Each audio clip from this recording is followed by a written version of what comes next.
Alright, this is also going to be kind of a quick video. I got two things going on. One is the key. So, I actually lost a key with my Gravely mower. I don't know, could have been kids, anything. And then I noticed that the keys, are pretty much worthless. You see, I have it tied to the snowmobile so I don't lose it. And I'm gonna replace that with a switch. Just an on-off switch, because that's all it is.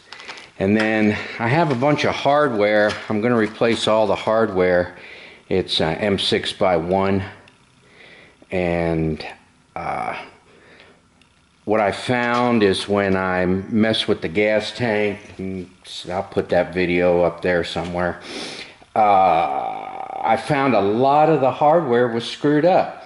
Just like when I originally bought it, I found a lot of the hardware was screwed up. So this was one of the first ones. I think the ID on this is 000160. So this was the 160th that they made of this model, and whoever was in the factory was hating life. He was having a bad day, didn't like his job, got in a fight with his wife. I don't know what the heck his problem was, but there are so many bolts on this thing that are messed up, it's not even funny. So anyway, I am going to replace the crappy ones with good ones. I got some M6x12. Technically all the ones I measured were 10, but it was easier to buy the M6x1 by 12 millimeter.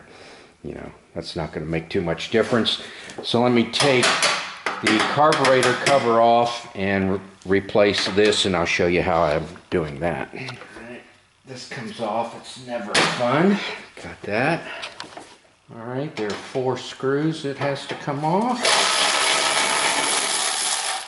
Well, the short ones aren't too bad, but you can just see how the one that's 10 millimeter in length that I'm replacing with 12 millimeter, you can just see how it is abused, and the number that are like that are ridiculous, and some of them it's almost the full length of the thread that are just totally wasted. Just been mauled to death. I looked at the threads that it went into. It's basically a nut welded on there, and they're okay, thank heaven. So we get this guy off, get the carburetor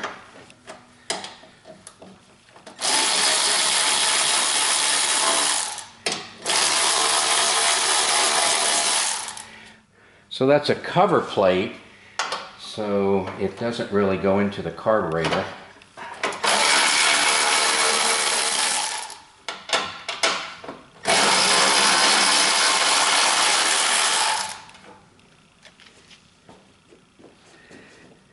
And again, if you look, you can see how some of them are okay and some of them are mauled. So anyway, replacing all those. So we'll take this off. And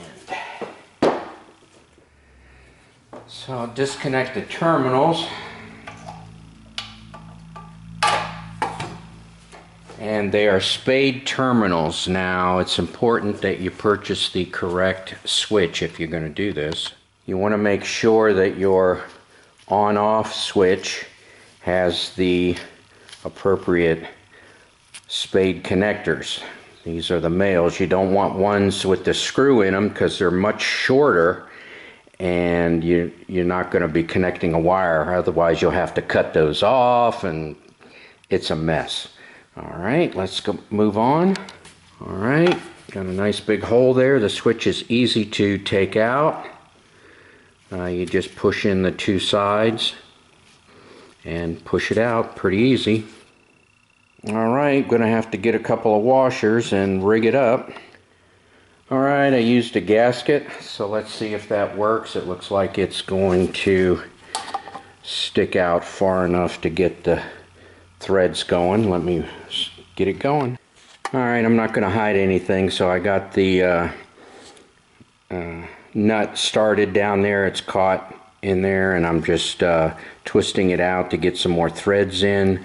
I'm going to use the on-off tab to hold it in place, and then put the other washer and nut on top of it. Also, it's keyed and it's slotted there, so on and off is you can't mix them up, even though in this case it's really connect and disconnect. Alright, well, I do have to confess to one little thing. I did see it move. It kind of moved around a little bit, so I decided to glue gun it to kind of hold it in place so that when I operate the switch, over time it doesn't jiggle around or otherwise come loose.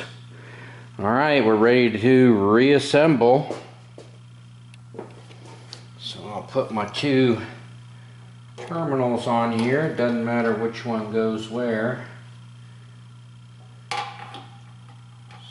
we'll just kind of pop these back on. Well, this is turning into a major operation. These terminals are smaller, so now I have to cut them off and put larger ones on there. Jeez. Alright, let's try it again. Alright, there we go. Cute, cute, cute. Little bastard of a job, but anyway, got my ground, got my plug in, and we'll plug in the purge line and get it on there. And I'm going to make my female connection just a little bit tighter because it just slid in and slid out, so I kind of want it to get a good grip, so I'm going to tighten that down a little bit, or should I say close it up. Alright, I know you can't tell, but it's much tighter here. That connection is much tighter. Cover that up. Reassemble. Purge line on right here. Ground's going over here. Alright, much more professional looking. So, yeah, I had to do them over again. Alright, more better. Put the primer line back on and let's get it back together. Alright, do not tighten them down until everybody has started.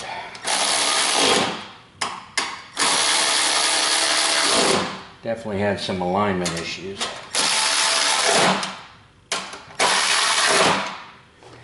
Alright, what I thought was a 1, 2, 3 job turned out to be a 1001, 1002, 1003 job. So, wow.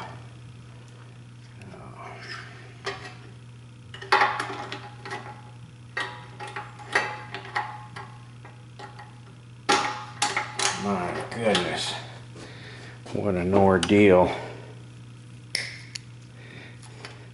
I got an extra snowblower key, which is generic. I mean, you can buy them and they'll fit every Ariens snowblower ever made, so it's not like it's keyed like your car or anything. All right, now all I got to do is fire it up, make sure it's connected, which I'm not going to do on this video. I'm going to declare that it worked great. Thank you for watching.